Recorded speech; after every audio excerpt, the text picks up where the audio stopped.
Hello everyone, welcome. Today I want to talk about one of my favorite topics, meditation.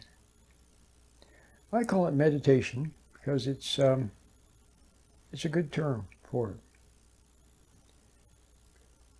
The mystics such as St. John of the Cross or Teresa of Avila, they talk about contemplation or infused prayer. I think they're all good terms.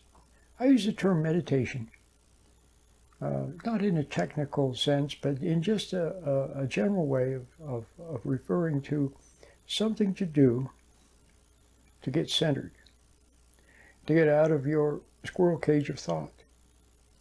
Most people spend most of the time lost in thought. When you're lost in thought, it's not reality.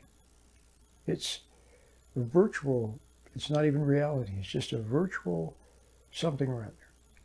And your thoughts are very tricky. They fool you. Have you ever thought that someone was being mean, or someone had it in for you, or someone was talking behind your back or something, and then you found out later that they weren't?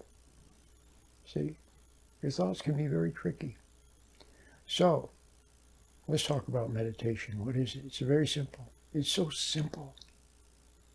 The other day I was talking to a young man, and he said that he was having anxiety about this and about that and about that and about this. And he said his whole life wasn't so good. I said, well, why don't you practice sitting quietly, close your eyes, and just look at the inside of your eyelids. There are basically two places from which you can get energy, from without and below, or from outside and below, or from above. The energy that comes from above is what our soul was designed to live on.